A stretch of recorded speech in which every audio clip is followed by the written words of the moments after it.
आपके जीवन में जब भी कोई बुरा समय आए तो उससे घबराएं नहीं, उसे अपना मित्र बना लें, क्योंकि कहीं ना कहीं वो समय आपके जीवन में एक नया मोड़ प्रदान करने आया है, जिससे कि आपके जीवन को एक नई दिशा मिलेगी। तो नमस्कार, मैं हूं आशीष कुमार और आपका स्वागत है हमारे इस चैनल सस्ता ज्ञान 1 रुपये में। तो दोस्तों, एक बहुत छोटी सी कहानी है जो बराबर माध्यमिक व प्राथमिक कक्षाओं में पढ़ाई और सुनाई जाने वाली कहानी में से एक रही है और सुप्रसिद्ध कहानी भी रही है, और कहीं ना कहीं वो किसी महान संत के जीवन की बहुत ही सत्य घटना पर आधारित वो कहानी बन चुकी है और हम लोग उसके बारे में जानते भी हैं। मगर आज फिर से उसी कहानी को हम लोग फिर से दोहराएंगे, क्योंकि कहीं ना कहीं ऐसी मोटिवेशनल और ज्ञानवर्धक कहानियाँ हमें निरंतर सुननी चाहिए, जिससे कि हमारे जीवन का कल्याण हो, हमारा माइंड वॉश हो और जल्दी किसी काम से गिव अप करने का विचार ना बने। तो आइए शुरू करते हैं। बहुत समय पहले एक गांव में एक बालक हुआ करता था जिसका नाम था बोपदेव। तो घर का जो भी काम था, खेती बाड़ी का काम था, वो करता था, और कहिए कि खेती बाड़ी का काम नहीं करता था, वो किसी काम को बिगाड़ता था। अगर पिताजी ने कहा फसल काटना है तो खेत में जाकर के गाय बकरी को छोड़ आता था। अगर कहा कि कोई लकड़ी काटना है तो उसे या तो इतना ना काट देना है कि वो लकड़ी बर्बाद हो जाए, या तो उसे काट करके नदी में बहा देना है। मतलब आपने जिस काम को कहा उसने उसका जस्ट उल्टा किया। ऐसे थे बालक बोपदेव। तो एक समय आया कि जब उनके माता पिता ने विचार बनाया कि ये बहुत ही ज़्यादा मंद बुद्धि है, जड़ बुद्धि है, इसे गुरुजी के पास गुरुकुल में रखाना चाहिए।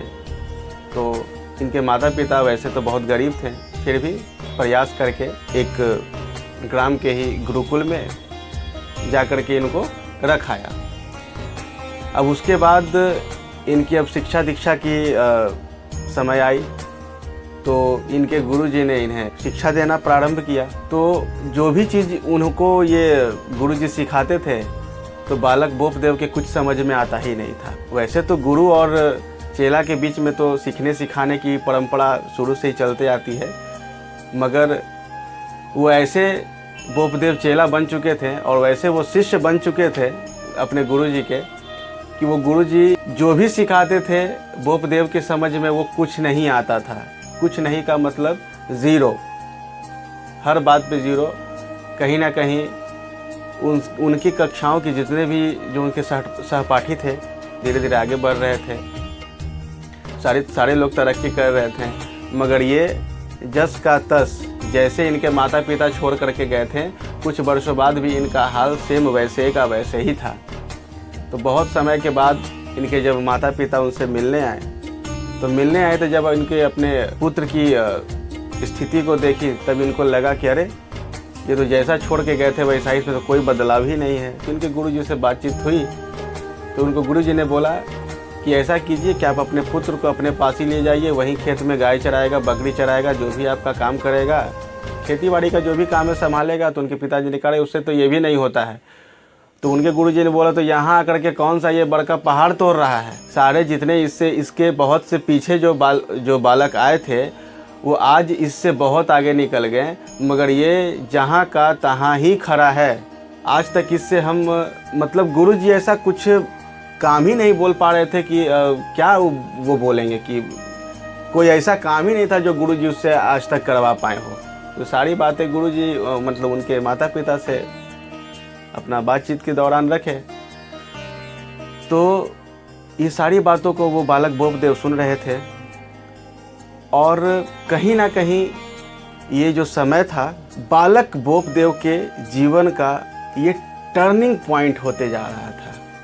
और उस समय जरूर ही ऊपर वाले की, ईश्वर की कृपा रही होगी कि गुरुजी की इस बातों का जो उनके माता पिता और गुरुजी के बीच में संवाद चल रहा था, तो खास करके उनके गुरुजी एक बात बोले कि इस जड़ बुद्धि से कुछ भी नहीं होगा, ये इसका जीवन में पैदा लेना ही बेकार है, इस धरती पर आना ही इसका बेकार है। तो इस तरह की बातें सुनकर बालक बोपदेव के मन में बहुत ही एक छटपटाहट सी शंका हुई और कहीं ना कहीं वो उसके दिमाग में एकदम बिजली सी कौंध गई। तो कहीं ना कहीं उसके जीवन में ईश्वर द्वारा लाया गया एक टर्निंग पॉइंट था।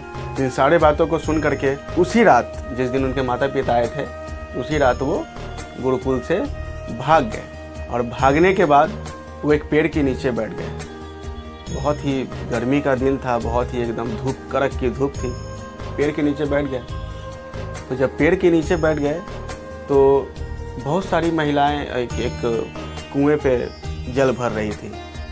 और कहते हैं दोस्त कि जब भी आपके जीवन में कोई टर्निंग पॉइंट आने वाला होता है, भगवान आपको एक ऐसा मैसेज देते हैं जो आपको ज़िंदगी में कोई भी गुरु नहीं दे सकता है। अभी मैंने पहले बोल चुका हूँ कि बुरा समय आपका मित्र है, उससे घबराएं नहीं, उसे अपना मित्र बना लें। वो ज़रूरी आपकी लाइफ में एक टर्निंग पॉइंट लेकर के आएगा जो आपके जीवन का बहुत ही बड़ा सफलता सिद्ध होगा। तो कुछ महिलाएं जो वहाँ पानी भर रही थी, बहुत देर से उस महिलाओं को वो देख रहा था। तो उसने क्या देखा कि जब महिलाएं जो रस्सी से पानी भर रही थी तो कुएं के अगल बगल में वो एक पत्थर का बना हुआ था, शिला गोल ऐसा।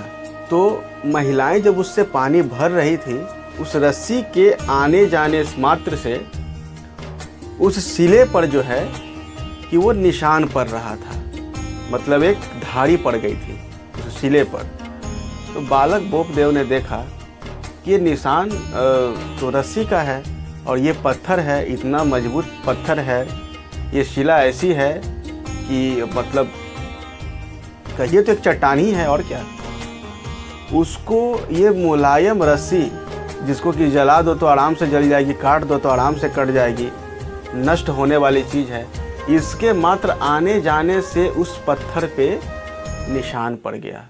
और निशान ऐसा भी कि बहुत दूर से पता चलता था कि हाँ किसी चीज़ का वो निशान है। ये सब्जेक्ट कहीं ना कहीं बालक बोपदेव के मन में घर कर गई और उसने ये सोचा, जब ये इतनी शिला पे, ऐसे पत्थर पे एक मामूली सा एक रस्सी के आने जाने से इतना ज़्यादा निशान पड़ रहा है, तो मैं इतना ज़्यादा जड़ बुद्धि कैसे हो सकता हूँ कि बार बार गुरु के समझाने पर भी मुझे कुछ नहीं समझ में आ रहा है। इतना मैं जड़ बुद्धि कैसे हो सकता हूँ। और गुरु जी ने भी मुझे बोल दिया है कि इस जड़ बुद्धि से कुछ नहीं होने वाला है। और हमारे माता पिता ने भी कहीं ना कहीं अपने हाथ खड़े कर दिए हैं। अब आई बालक बोपदेव के जीवन में वो टर्निंग पॉइंट जिससे कि उसके जीवन में बहुत कुछ बदलाव होने वाला था। अब वो लौट करके अपने गुरुकुल गया और गुरुकुल पहुंचते के साथ ही अपने गुरुजी के चरणों में गिर करके उसने माफ़ी मांगी। कहा कि गुरुजी, मुझे आज ज़िंदगी का वो अध्याय मिला है जो कहीं मैं जीवन में ही नहीं हम पढ़ सकते थे, या कहीं नहीं से हमको सीखने के लिए मिल सकता था। गुरुजी इनकी बातों को सुन करके बहुत ही प्रसन्न हुए और उन्होंने भी अपना तन मन इसे ज्ञान प्राप्त करने और पढ़ाने में लगा दिया। और उसने खूब मेहनत की और एक समय ऐसा आया कि कुछ समय बाद उस बालक बोपदेव की गिनती बहुत ही महान महान लेखकों और कवियों में उनकी गिनती की जाने लगी। ये देख करके उनके माता पिता और उनके सारे गांव वाले बहुत ही हर्ष में थे। तो महान बनने के साथ साथ आज वो इतने महान हुए कि बस वो इनकी जो एक घटना थी, जिनको उन्होंने पेड़ के पास से बैठ करके कुएं को देखा था, तो उससे एक दोहा भी है। दोहा है कि करत करत अभ्यास के जरमती होत सुजान, रसरी आवत जात ते सिल पर पड़त निशान। और ये वही लेखक थे वृंद जी। आगे चल के उनका नाम वृंद पड़ा और ये वृंद जी की सतसई से लिया गया ये रचना है। तो कहीं ना कहीं दोस्तों हमारे जीवन में भी उसी तरह का संभावना हमेशा उत्पन्न होता है और हमेशा हम किसी काम को लेकर के गिव अप करने के लिए सोचते रहते हैं, सोचते कि ये काम हमसे नहीं होगा, ये काम हमसे नहीं होगा। और वास्तविकता ये बात है दोस्त कि कभी भी एक बार में कोई काम सफल होता नहीं है। चाहे हम कितने भी किसी भी फील्ड में पारंगत हो, चाहे कुछ भी हो, 1000 बार असफलता का मूल मंत्र यही है कि वो काम जरूर ही सफल या फलीभूत होगा। असफल होने का राज यही है। कोई भी काम एक बार में फलीभूत नहीं होता है। इसीलिए कभी भी किसी काम से गिव अप ना करें और जो काम में लगे हुए हैं उस काम को निरंतर करते रहें। चाहे वो आपका यूट्यूब चैनल ही क्यों ना हो, आपका प्रोफाइल ही क्यों ना हो, आपका पेज ही क्यों ना हो, या फिर पर्सनल जीवन में आपका कोई काम ही क्यों ना हो, उसको लेकर के आप निरंतर बने रहिए। ये आपके जीवन का एक बहुत ही बड़ा सफलता की एक पूंजी साबित होगी। तो इसी के साथ आज्ञा लेते हैं। धन्यवाद। और हमारे चैनल को लाइक कीजिए, सब्सक्राइब कीजिए, शेयर कीजिए, और अगर आपके मन में कोई सवाल जवाब होता है तो कमेंट बॉक्स में हमें लिखिए। धन्यवाद।